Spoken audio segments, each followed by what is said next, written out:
Welcome back to Buy Now, Sell Now. As part of M&M Week, we spoke to Ramesh Iyer of M&M Finance and tried to understand the asset quality post-moratorium and also if... Welcome back. You're still watching Buy Now, Sell Now. Before we proceed further with the show, let's pull up the BNS and stock cloud real quick to give you an understanding of some key movers in trade that you should keep on your radar. Two-wheeler makers clearly gearing up for the upcoming GST meet, and it's going by the finance minister's comments about considering a reduction of tax in the two-wheeler segment. That is something that's fueling multiple stocks, whether it's two-wheeler makers or two-wheeler ancillary companies. You have a TVS Motor on a tear, followed by a Hero MotoCorp. Endurance Technologies, another key component supplier to the two-wheeler OEMs. You also have a Varroc, which is buzzing away in trade, and from the auto basket, there's a Tata Motors as well. Do remember yesterday, the management had given some very encouraging commentary with regard to their debt reduction plan. Chairman of Tata Sons and Chandra also said they want to become zero debt company over the next 3 years. So finally, some timelines in place as far as the turnaround is concerned. You have an Edelweiss in focus as well. PAG is going to be making its India debut to buy Edelweiss Wealth and IB businesses for up to 2,500 crores, and the units will be carved out of Edelweiss. Announcement is likely as soon as this week. You have a Tech Wabag in focus. They've approved that preferential shares of 75 lakhs to 3 investors, which includes Rakesh Jhunjhunwala's family as well. Matrimony is also in focus. Some massive bulk deal action took place on the scrip. ICICI Prudential Mutual Fund bought a little over 5 lakh shares. There's Massachusetts Institute of Technology buying 14 lakh shares as well in the company, and a couple of more names involved in the bulk deal. A Hexaware is also in focus. Delisting plans seem to have hit a roadblock according to reports. That's something that keeping the stuck in the limelight. And finally, you have a Vodafone Idea in focus. According to reports, TRAI has asked Vodafone Idea why should not ban the telco's faster data plans. So all of these stocks, mostly movers in trade, something to watch in today's trading session.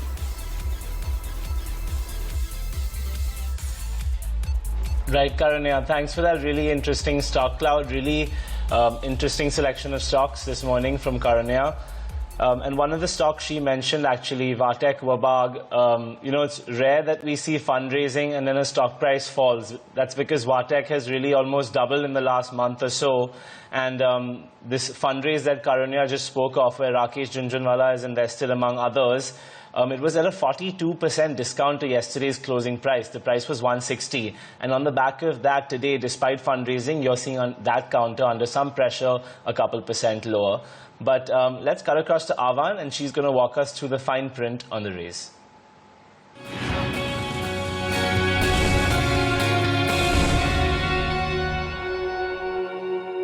Well, the company that is into water treatment, Tech Wabag, in focus as they have managed to raise 120 crore rupees from marquee and high net investors, including the wife of ace investor Rakesh Jhunjhunwala. Rekha Jhunjhunwala has invested close to 80 crores for 50 lakh shares in the company. In addition to that, Basera Home Finance has bought close to 15 lakh shares for 24 crore rupees. And you've also got Sushma Anand Jain along with Anand Jaikumar Jain getting about 10 lakh shares for 16 crore rupees. All of these transactions have happened at a price of 160 per share, a discount of about 42% from the current market price. In fact, the management of Tech Wabag saying that this is the first fundraise since their IPO in 2010, a very well-timed equity infusion that will provide the necessary growth capital for the company. Remember, in the month of July, Tech Wabag had said that in order to fuel their growth plans and explore newer business opportunities, they plan to raise 400 crore rupees. They've also approved an AGM meeting on the 23rd of September.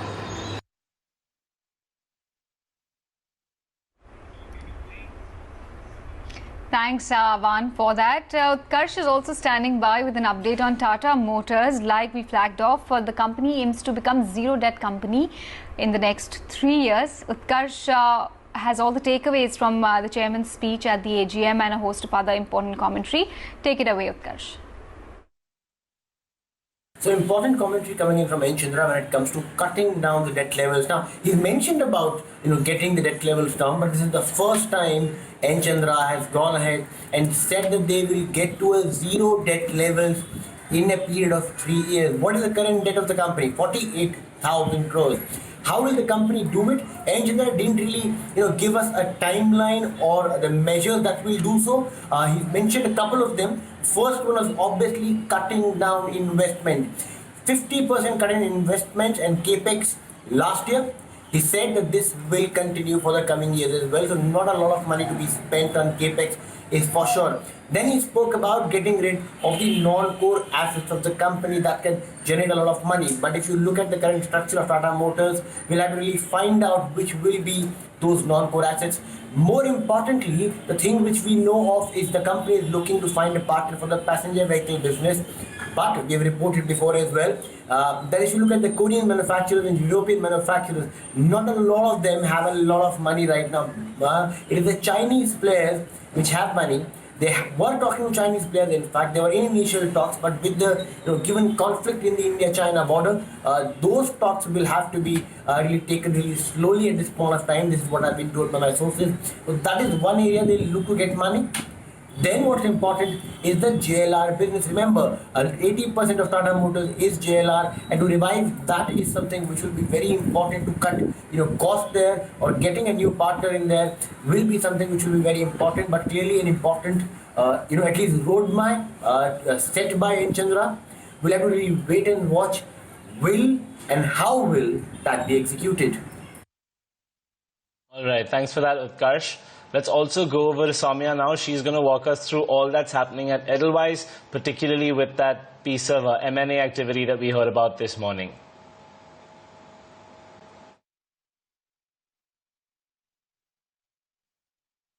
Well, we have the EDELWEISS group that's in focus. Well, this is after reports suggest that PAG, which is Pacific Alliance Group, is set to take a majority stake in the wealth, investment banking and capital market business of EDELWEISS Financial Services. In fact, let me tell you, PAG is the world's largest Asia-focused alternate asset management company, and this investment by them would mark their first investment in India.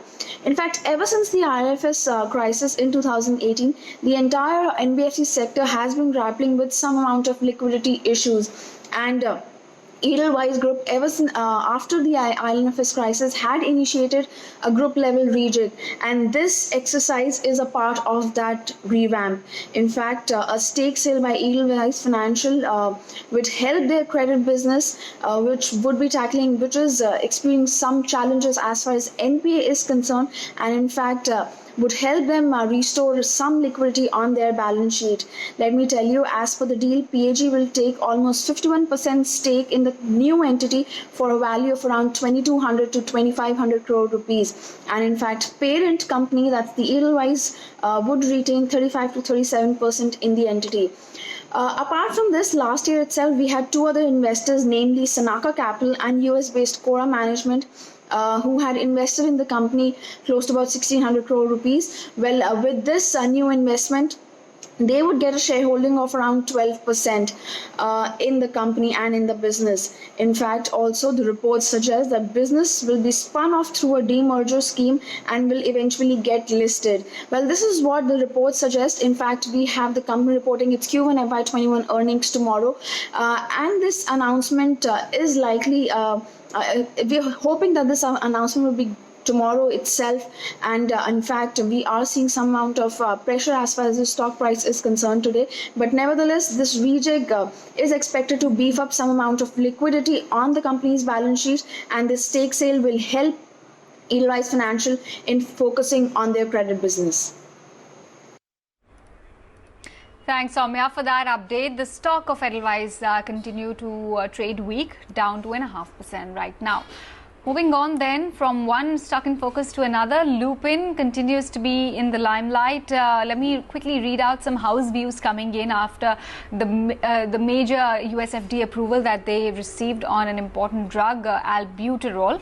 Morgan Stanley maintains overweight, target at 1,016 rupees per share. They call it a turning point in inhaler history.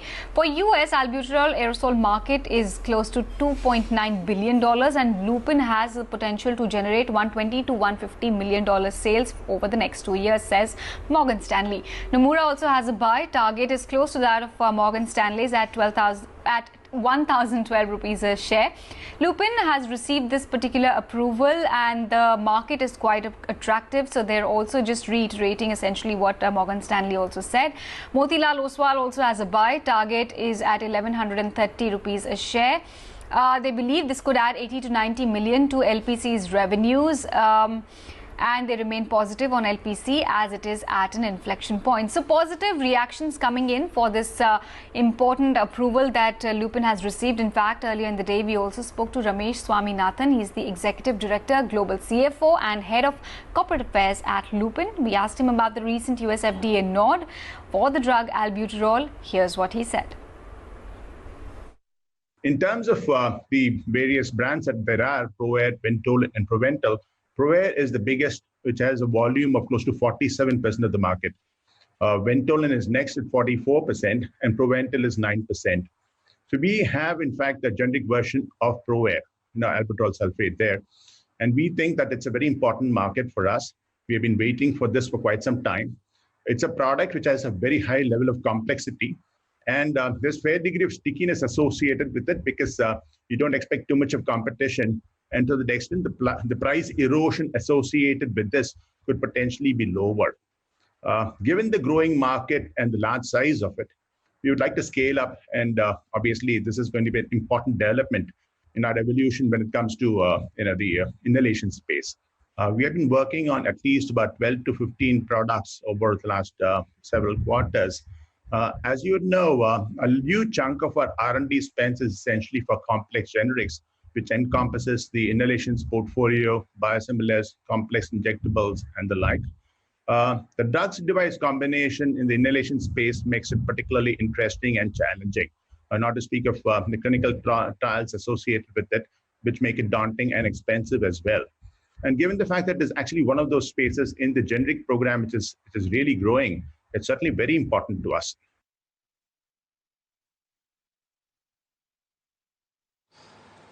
Okay, let's also get you a word from what's happening at Royal Enfield. And they're also a slightly upper end category of the two-wheeler space, but nonetheless, it'll be interesting to see what the trends there are.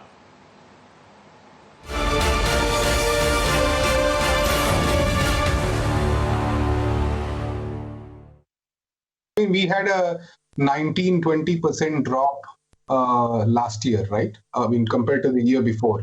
FY 19-20 was about 18% lower than FY 18-19, and then there was a sudden collapse for everybody.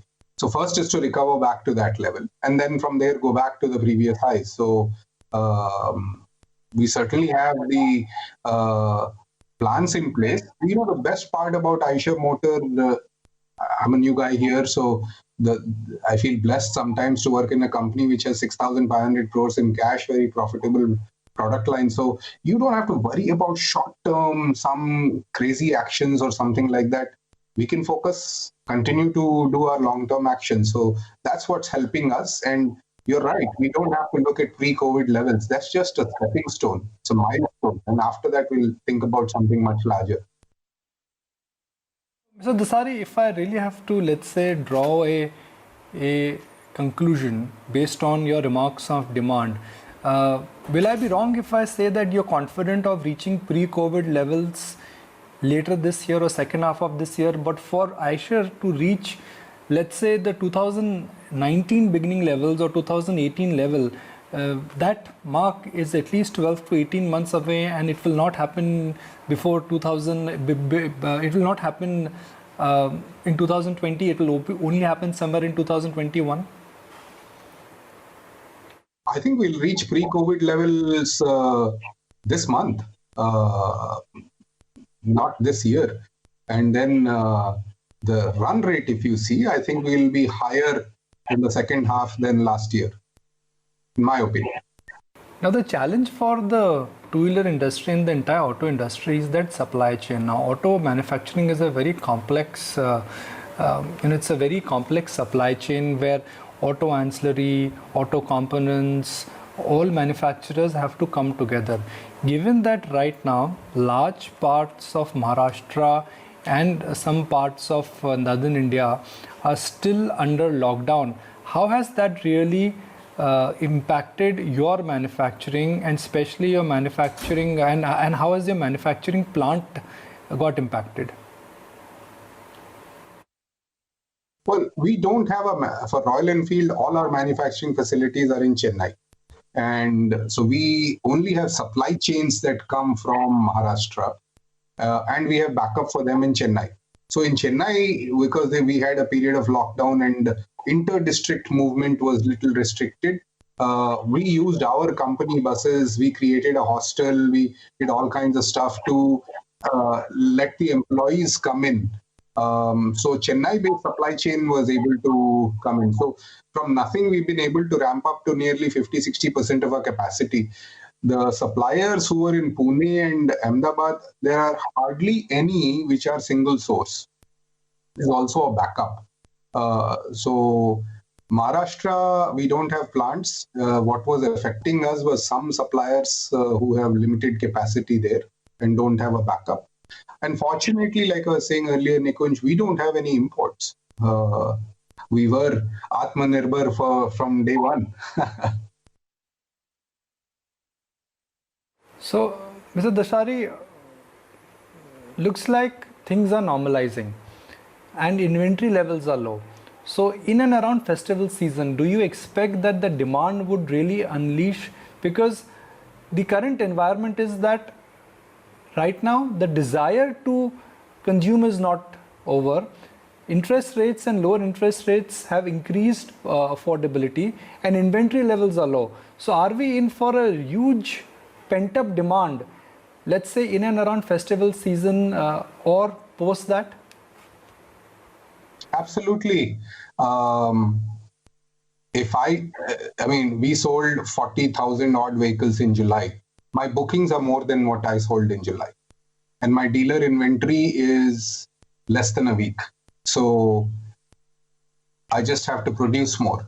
And fortunately, it's catching up now because the supply chain disruptions are slowly getting handled. You are a Atmanirbhar manufacturing company. Your dependence on imports is rather low. But given that government currently is focusing on giving a boost to the Indian manufacturing sector, is there a conscious strategy which you are working on that whatever limited exposure you have on imports, that's going to be diluted completely in coming years? Well, we have always been Atmanirbhar. We had very little portion of our stuff that was imported. And in some cases, what was imported was actually used for a specific model for exports. So I know this government has recently taken steps to curtail a lot of imports, which is. That was the management of Royal Enfield talking to us about revival, about their plans, the product offerings and a host of other opportunities that they see going forward. Slipping into a break here, more updates on the other side. Stay tuned. Welcome back to Buy Now, Sell Now. As part of M&M Week, we spoke to Ramesh Iyer of M&M Finance and tried to understand the asset quality post-moratorium and also if there's any cues out of rural demand rising. Let's listen in.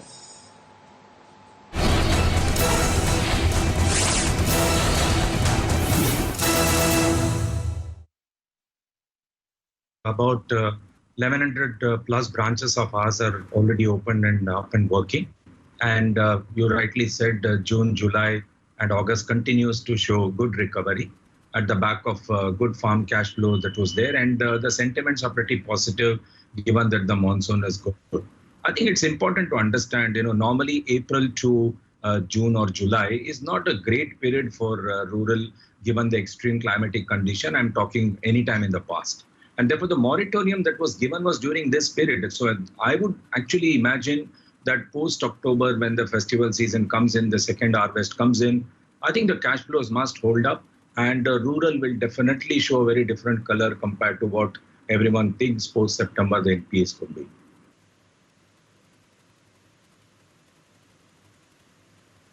Sure.